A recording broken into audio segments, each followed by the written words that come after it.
Who will be the Dodgers closer this season? Should the Dodgers trade for Kenley Jansen? We've got an update on Josh Hader. That's coming up next here on Dodgers Dugout. It's time for Dodger baseball. Strike three. Dodgers have won it all in 2020. Mookie Betts cranks it left field. They're going to make big signings. They're going to make impact trades. I don't care how many times this team rips my heart out, I'll never stop loving the Los Angeles Dodgers. Think blue, bleed blue, and I'm out. What's going on, Dodgers Nation? Doug McKain here. Friends call me DMAC, credentialed member of Dodgers Media. You can follow me on the X and Instagram at DMAC_LA. Now, if you haven't yet, do me a huge favor. Join the party. Subscribe to the Dodgers Nation YouTube channel, the #1 Dodgers YouTube channel in the game. Hit that subscribe button. Hit that notification bell. And if you really want to support the channel and you want to see us post even more Dodgers content, smash that like button. And a reminder, we have a new giveaway going on. We are giving away a brand new Shohei Ohtani Dodgers jersey, and we're going to give that away once we hit 80,000 subscribers. We're going to do it live on a live episode of Dodgers Dugout. And all you need to do to be eligible for the giveaway is make sure you're subscribed to the channel. Also, if you're new to subscribe to the channel, definitely comment "done" down below, and you will continue to be eligible for all of our giveaways. So if you're a subscriber from a long time ago, if you're a new subscriber, you'll have the same chance of winning the Shohei Ohtani Dodgers jersey. And as always, I want your takes down below in the comments section. Today's Dodgers Nation question of the day: who do you think should be the Dodgers closer in 2024? Should they continue with Evan Phillips as the primary closer? Should they sign Josh Hader? Should they trade for Emmanuel Clase? Should they trade for Kenley Jansen? Let me know down below. And for all latest Dodgers news, head over to DodgersNation.com.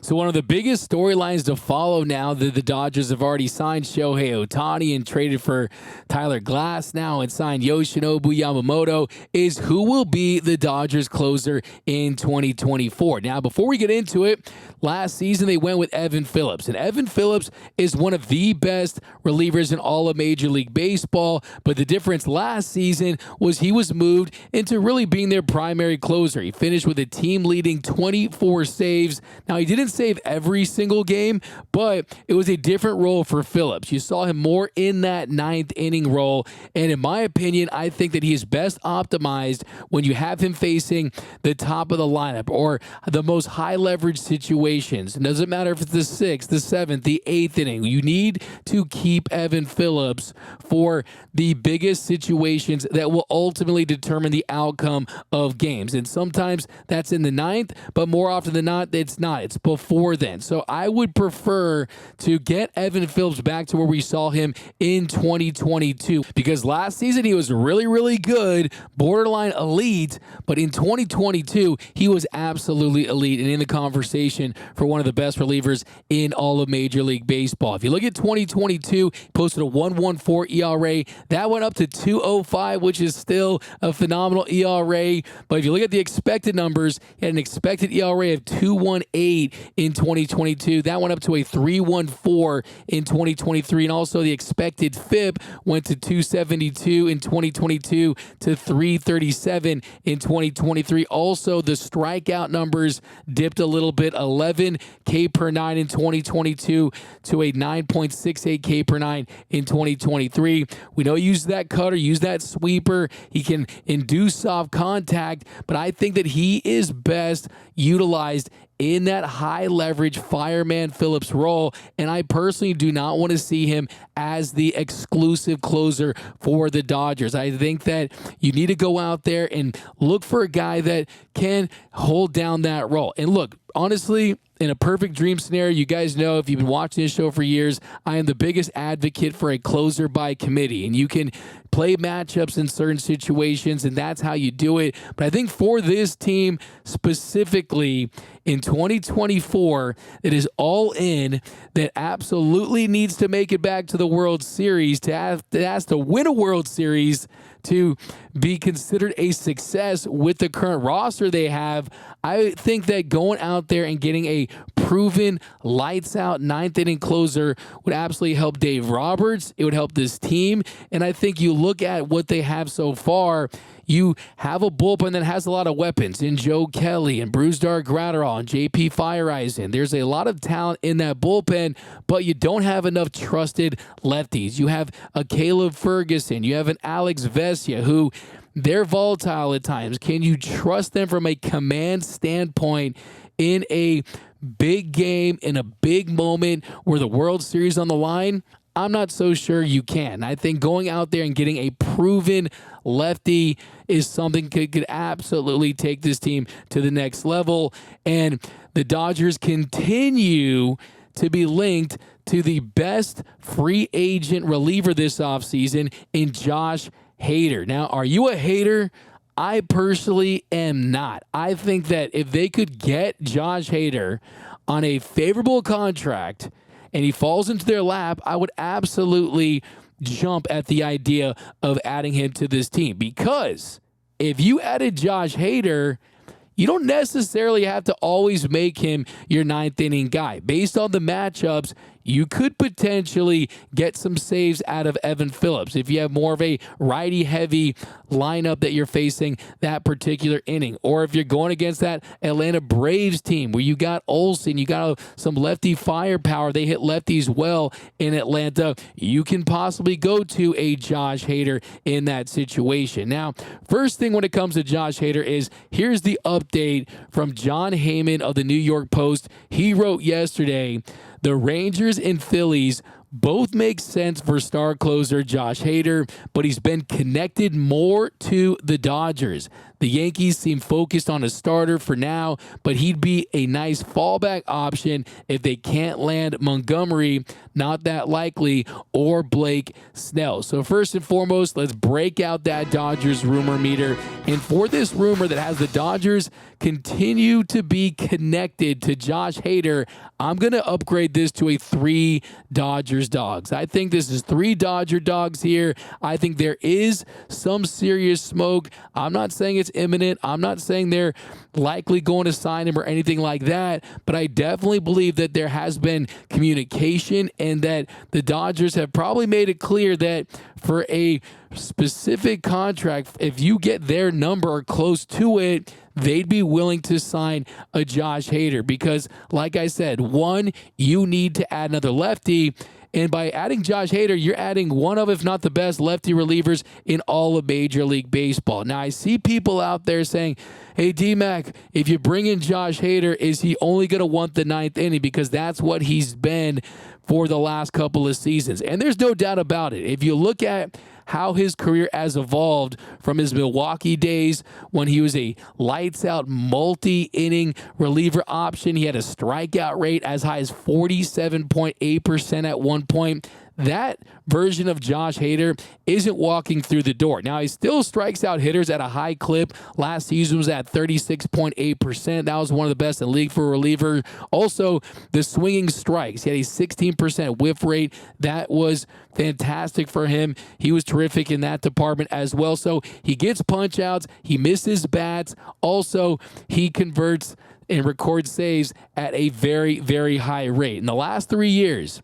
he's converted and recorded 103 saves in 113 save opportunities. That's a 91.2% success rate. So, lights out. He's going to get the job done more often than not. The question is, does he feel like he wants to be a closer permanently? Is he open to the idea of being thrown into high leverage situations that don't include the 9th inning? In my opinion, I think that he would, because if he signs the kind of contract that he's after, if he gets a deal similar to Edwin Diaz that's north of $100 million, I think that he sees himself as, I'm already paid. I don't need to accumulate save stats to try to increase my value. Because let's be honest, even though it's silly, if you increase those save numbers and you're getting 40, 50 saves, you are going to be a better option. You're going to put yourself in a more advantageous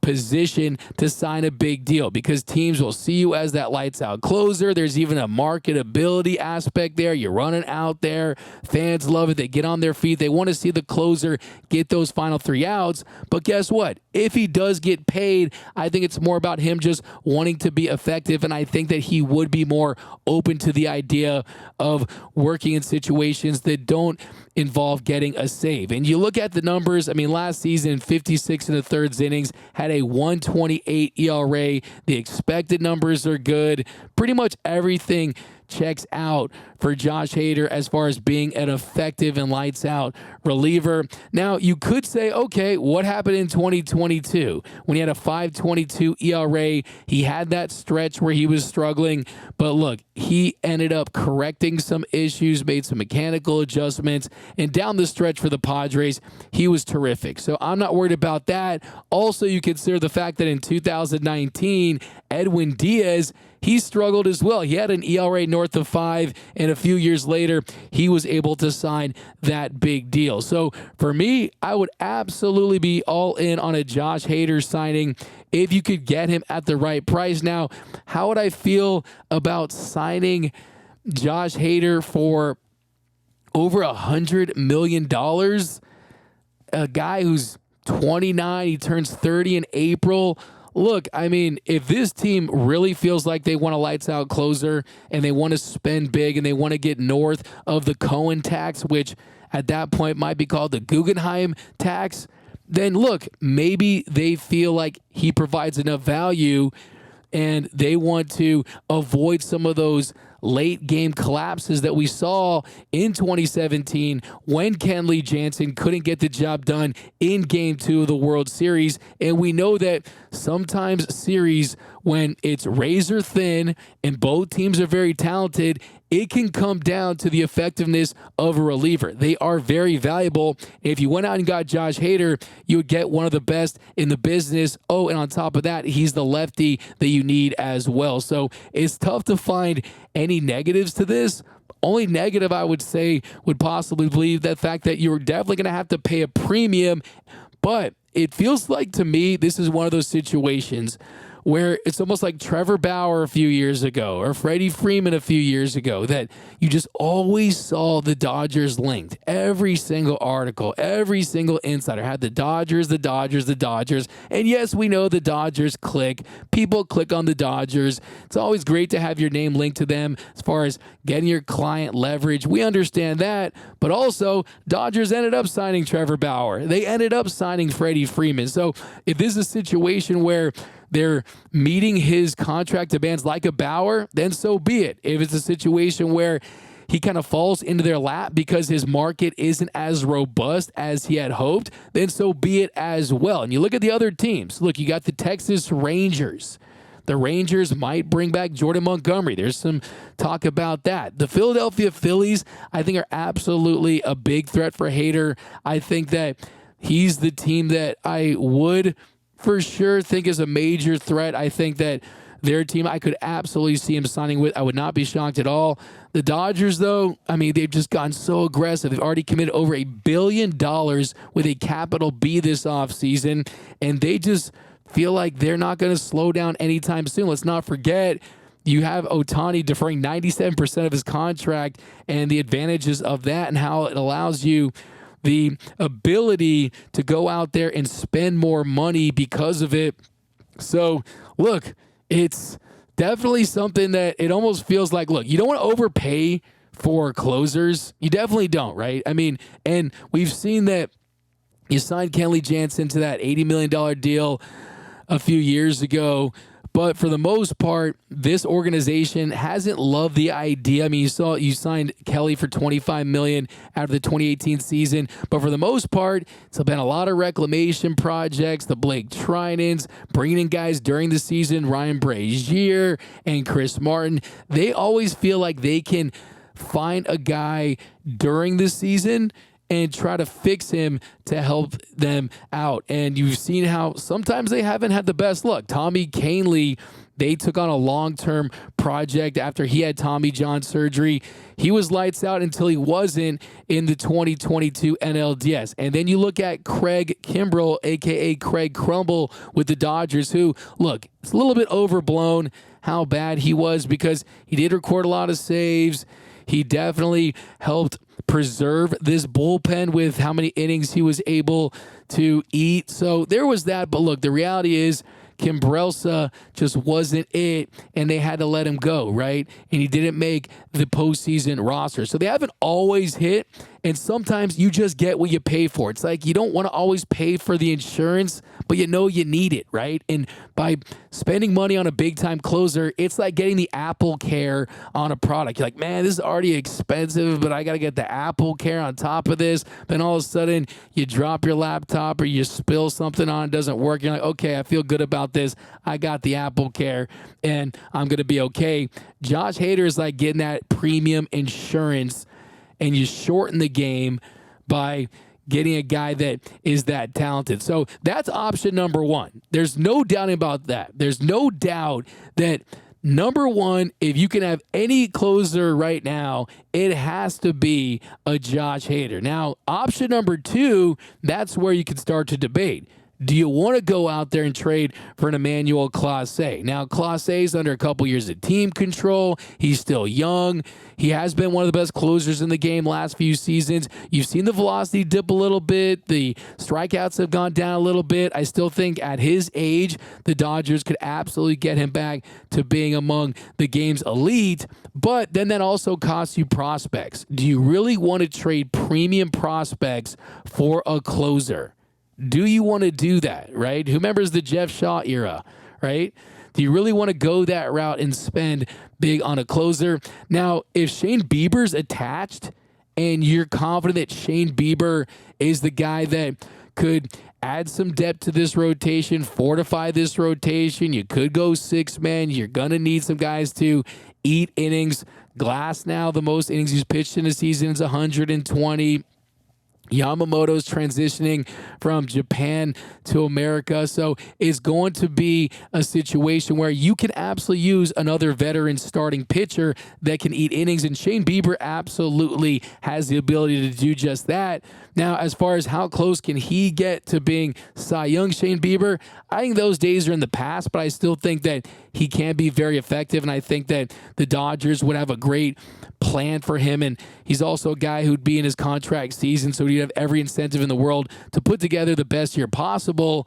But like I said, a one-for-one situation where all you're getting is Clase, I'm not so sure about when it comes to trading your premium talent. Because look, you're going to have to keep some talent to possibly make a move for a Dylan Cease or a Corbin Burns. And there's still some talk right now. The Dodgers are still interested in Dylan Cease, and you want to give yourself some insurance to be able to address positions during the season, whether that be adding a right-handed bat, whether that be adding a starting pitcher. So you don't want to use up all your bullets on a closer necessarily if you don't have to, because that's the resource that the Dodgers have, right? They have tons of money. They have the ability to go out there and spend. A lot of organizations, they don't have that financial muscle. The Dodgers do. Now, the next option is Kenley Jansen. Could the Dodgers go out there and bring back the franchise's all-time saves leader? Well, there's a rumor out there from a Red Sox beat writer where he's saying that he's most likely going to end up on the Dodgers. He wrote recently, there's just too much smoke about this possibility, especially in the context of the Red Sox telling free agents that they are looking to shed some payroll to accommodate further additions. He would go on to say, there are plenty of cable relievers who can step into the closer's role, Tanner Houck, Chris Martin, Garrett Whitlock, without the Sox taking a major hit. Things didn't end well between Jansen and the Dodgers, but a reunion there makes some sense. So That is from Chris Cotillo, who writes for Mass Live. So, look, that's just pure speculation, really an idea on his part, but just kind of diving into what he said, yes, the Red Sox, they are looking to shed payroll. And Kenley Jansen, he's a free agent after this season. He's set to make $16 million in 2024. I'm sure they would absolutely listen to offers on Kenley. Now, should the Dodgers do it? Now, for me, if you look at Kenley Jansen, he's still effective. There's no doubt about it. But to me, it just feels like that ship has sailed. Sometimes you want to get back with your ex, but most times you do not. And I think what we've learned from this Dodgers organization this offseason is they're looking to start a new era. A new message has been sent to this club and their fan base that we're in the Ohtani era. We're in the Yamamoto era. Yes, you still have Betts. Yes, you still have Freeman, but they have turned the page on some of these players from the past. They didn't try to bring back Cody Bellinger. They didn't try to bring back Justin Turner. But I think now you look at Kenley Jansen. If you look at his numbers, they're decent. Last season with the Red Sox, he pitched 44 in 2/3 innings. He recorded 29 saves. If you look at his ERA, he had a 3.63 ERA, which was up from 3.38 that he posted with the Braves in 2022. But if you look at the expected ERA, it went from 2.34 in 22 to 3.25 last season. The expected FIP, though, was at 4.61 last season. So that number tells you that he definitely benefited from some really good luck. And he did have actually a high BABIP, but I think a lot of his contact numbers that will tell you that he's definitely a solid closer. I don't think he's elite or is going to be elite at this stage of his career. The strikeout numbers have gone down. He's still inducing soft contact and missing barrels. But for me, I think there's the mental component of it all. And you saw Kenley Jansen at Dodger Stadium this offseason posing with his Lamborghini at the Ravine. You had the Dodgers parking lot. You had the LA skyline behind him. And I don't know what he was trying to say with that. But for me, it just feels like, look, yes, it is a potentially great story when you consider the fact that he was hearing boos and getting booed off the mound when he was a Dodger in 2022, even though he finished that season really strong in the postseason. He was lights out against the Braves that year. It just feels like, look, first of all, I like where my blood pressure is at, right? I like that I don't have to live through the Kenley adventure. And I love Kenley. I will always love Kenley. You look at his career. I mean, he's recorded 420 saves. I mean, if you had 3-4 dominant seasons, you might be talking about him as a potential Hall of Famer. That's how good he's been. He's a converted catcher that went on to make over $100 million in his career. He's already lived the dream. Love Kenley. Want to see him included in the legends of Dodger baseball at one point after he retires. But I think where we're at as a franchise, I'm not so sure I would be confident giving him the ball, because sometimes with Kenley, it's a confidence thing, and you just don't know when he's going to lose it. And if he loses it in a big spot, we saw in Game 4 in the 2020 World Series, like we saw in Game 2 of the 2017 World Series, like we saw in 2018 against the Red Sox. So even when he was at his prime, in his absolute prime, at the peak of his powers, we saw him crumble in big situations. And I just don't want to put my billions of dollars in investments that I have in this current roster on Kenley Jansen. That would keep me up at night. When I wake up at 3:30 in a cold sweat in October, it's thinking of Kenley Jansen. I just don't want to see that. So for me, in the words of Randy Jackson, that's a no from me, dog. I think, one, yes, he's still very talented and he can help a lot of teams. I'm not saying Kenley Jansen is washed, but two, you just don't always want to get back with your ex. And I think this is a situation like that. But then three, just like Emmanuel Clase, even though you wouldn't have to give away probably too many top prospects or anything like that, you would still have to part ways with prospects. But I think the biggest takeaway in all of this is that with these rumors, with the way the Dodgers have handled this offseason, the message is clear. The Dodgers want a closer that isn't Evan Phillips. they've looked at the numbers just like I have, and those numbers have told them that he's more effective as your high-leverage reliever. He's more valuable as your high-leverage reliever that's in the 7th and 8th, not necessarily the 9th. And I think that they also want to give Dave Roberts a comfortable situation where you don't have to think too much.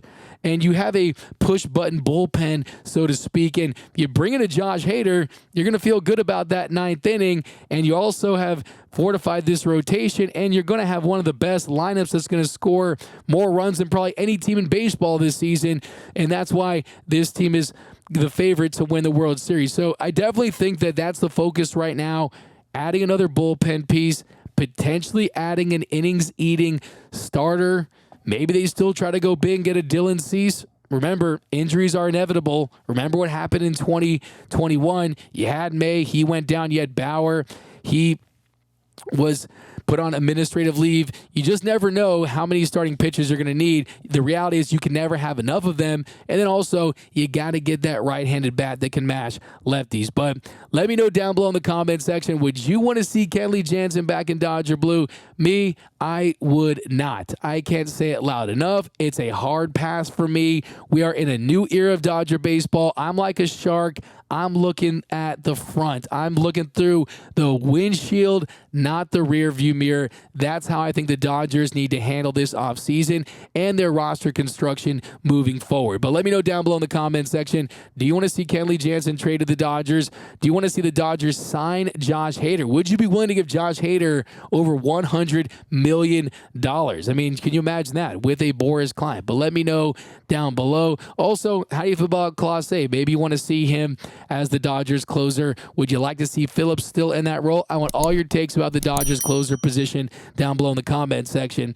My name is Doug McKain. You can follow me on the X and Instagram at DMac_LA. Now, if you haven't yet, do me a huge favor. Subscribe to the Dodgers Nation YouTube channel. Hit that subscribe button. Hit that notification bell. And if you really want to support the channel, you want to see us post even more Dodgers content, smash that like button. And until next time, think blue, bleed blue, and I'm out.